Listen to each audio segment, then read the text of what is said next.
In 1945, during the final days of World War II, a Zero fighter plane landed on Oto Island, home to a repair base for kamikaze aircraft. After a thorough inspection by the mechanics, Tachibana informed the pilot, Koichi, that there were no issues with the plane. However, Koichi immediately became defensive because, in truth, he had lied about the plane's malfunction to save his own life. Walking away to hide his anxiety from Tachibana, another mechanic commented that he wished there were more soldiers like Koichi, as the war seemed almost lost. Suddenly, Koichi was shocked to see several dead fish floating on the water's surface. That night, an air raid alarm blared across the base, signaling an incoming attack. But as the searchlight swept the area, everyone was stunned to see a colossal monster, Godzilla, emerging from the sea.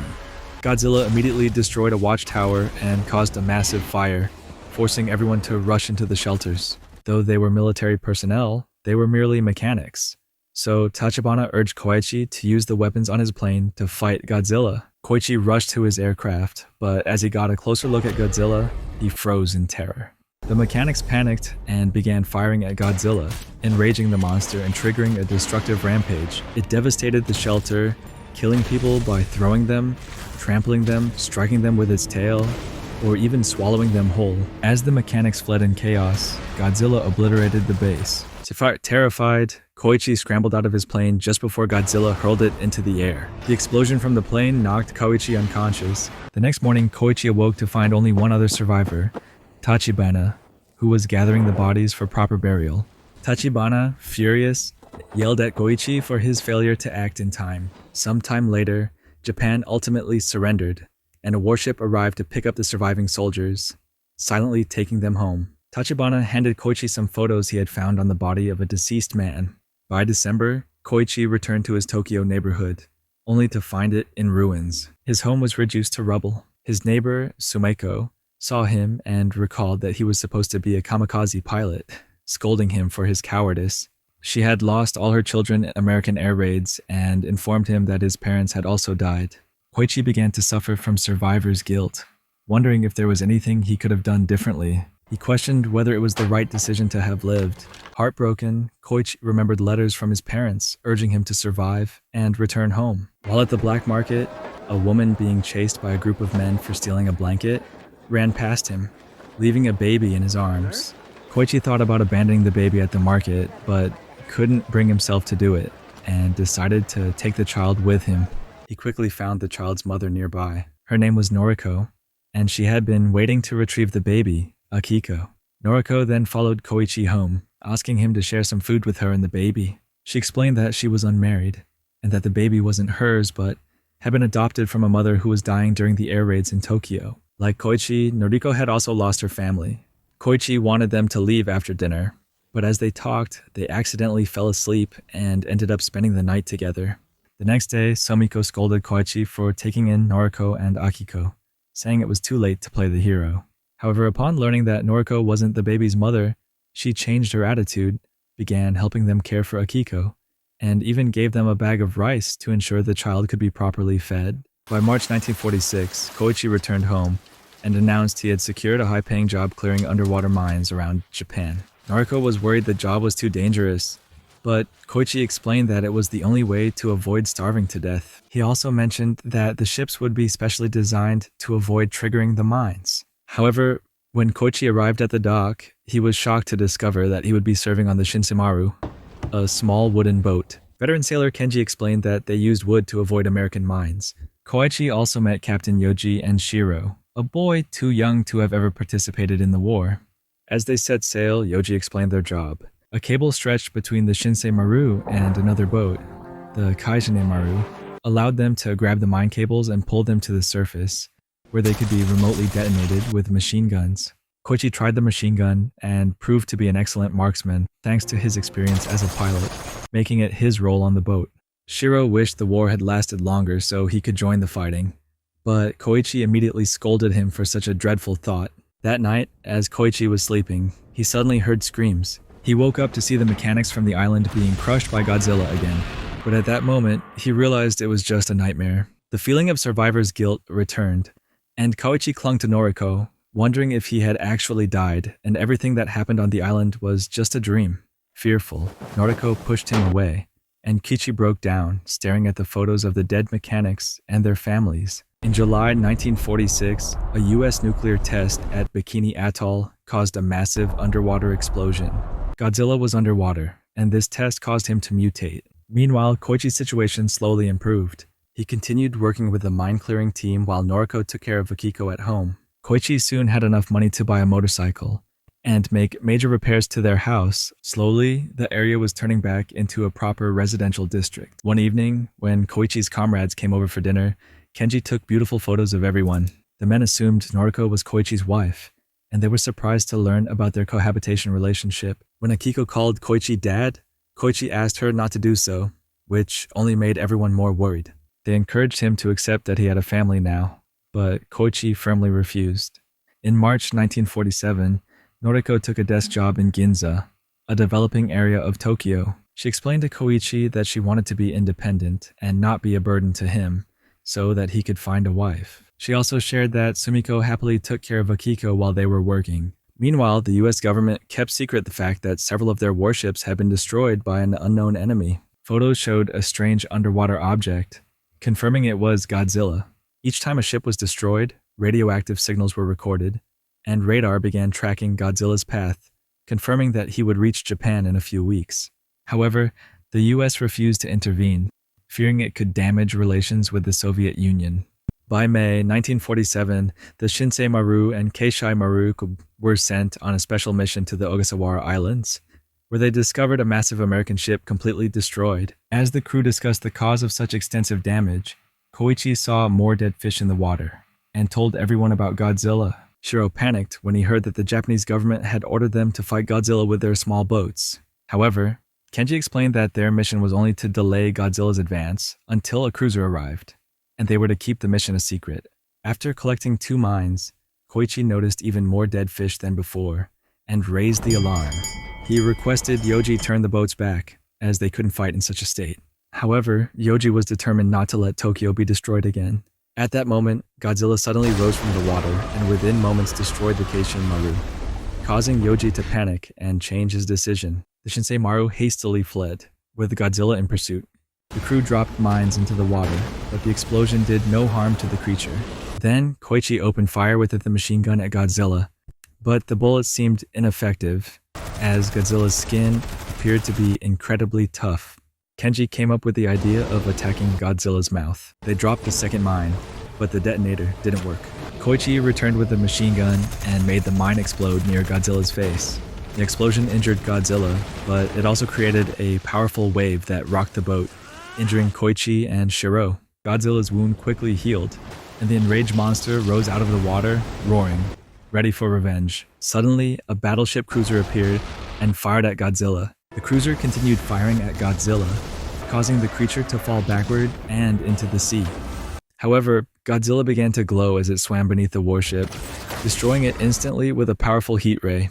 Afterward, Godzilla roared and continued its march toward Tokyo. Sometime later, Koichi woke up in a hospital to be greeted by his crew. Koichi wanted to warn the public, but Kenji told him that the government was still hiding the truth. When he returned home, Noriko was hurt because Koichi didn't answer her questions. Finally, he confessed everything to her and showed her the photos, explaining that he felt guilty and thought he didn't deserve to survive. Noriko comforted him, telling him that those who survived the war all had a reason to live, quoting the last words of her parents. The next day, the Tokyo Bay Defense Force discovered that Godzilla was approaching and was allowed to detonate the minefield. However, the explosions had no effect on Godzilla. Soon after, an evacuation order was issued for Ginza, and Kichi became worried about Noriko when he heard the news on the radio.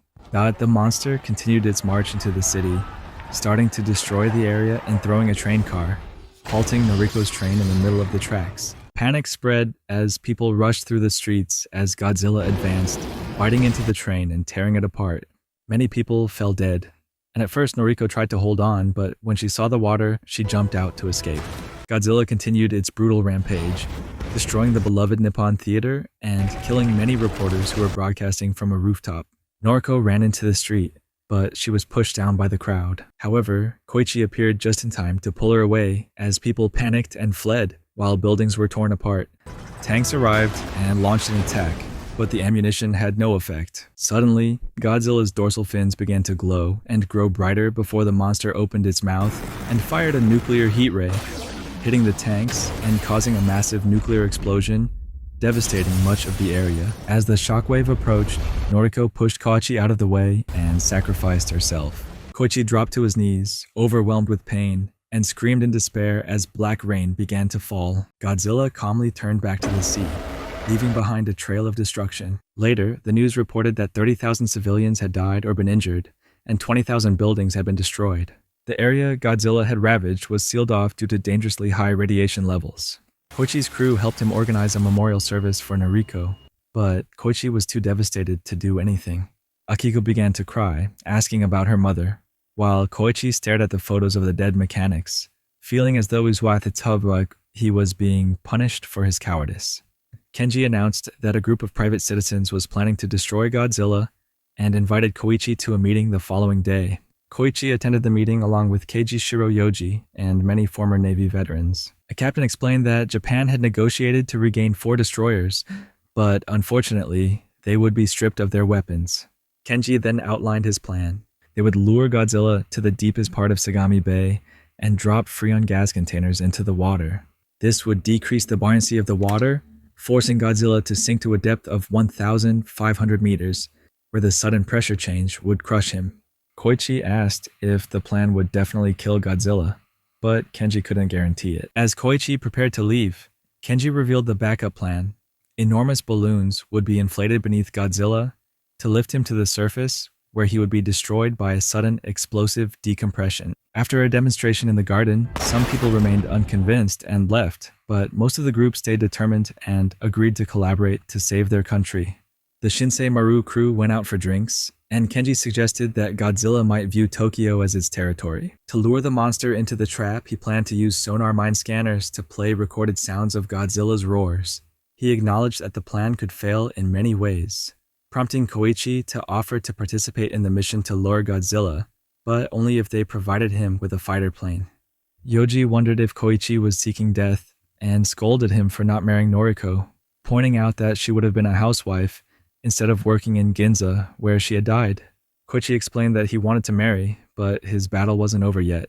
The next day, Kenji invited Koichi to an aircraft hangar where he had found a bomb-carrying fighter plane. However, the plane had been stored for years and was inoperable, needing a skilled mechanic to repair it. Koichi wanted Tachibana to handle the repairs, but when he checked the records, he couldn't find Tachibana's contact information. Determined to correct his past mistakes, Koichi refused to accept another engineer and began sending letters with a plan in mind. One night, Koichi was unexpectedly attacked and knocked unconscious. When he regained consciousness, he discovered that his attacker was Tachibana, who was furious about the letters Koichi had sent. It turned out that Koichi had sent letters to Tachibana's comrades from the places where Tachibana had been stationed, blaming him for what happened on Oto Island, knowing Tachibana would never respond to pleas but would only come when enraged. At first, Tachibana refused to help, but Koichi changed his mind by revealing his plan. Since the mines had caused damage to Godzilla's face, Koichi intended to fly a plane loaded with explosives straight into the monster's mouth.